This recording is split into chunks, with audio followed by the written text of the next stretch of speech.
This is being done by an expert cook. Don't try this at home all by yourself, it could be dangerous.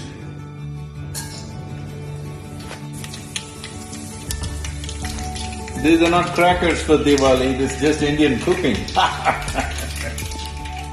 I was to visit the construction sites and various other things in the ashram, but it's a very wet day, so decided I'll do some Indian cooking. Looking at the quantity, don't think I'm going to eat all this. Having a few guests at home today. It's a rainy day, so all we can do is eat and talk. So I thought I'll treat them, surprise them a bit with some amount of cooking.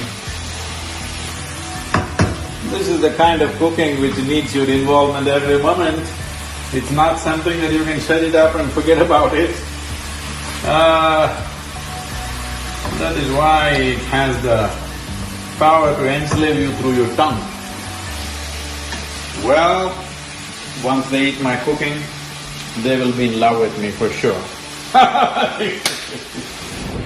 Well, this is my own unique masala. Sorry, I can't give you the taste through the video. Here we are, making some nice parota, really. In South India we call it chapati, but actually it's a parota. So, though there was food in the ashram, I decided to learn cooking.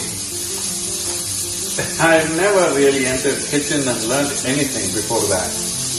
But because I thought it would be very meaningful and important because Radhe loved Vidya's cooking so much and Vidya had learned cooking from my mother. So I went back to my sister, picked up a few things, then developed many things of my own.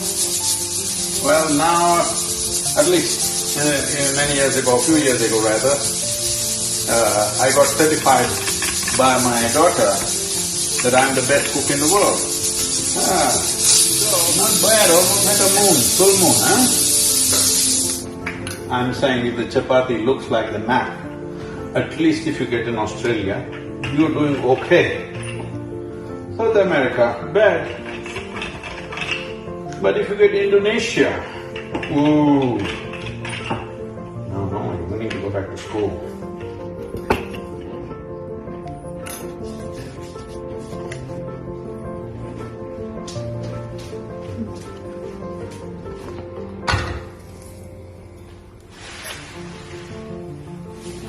See my parota is puffing up like a puri, hmm?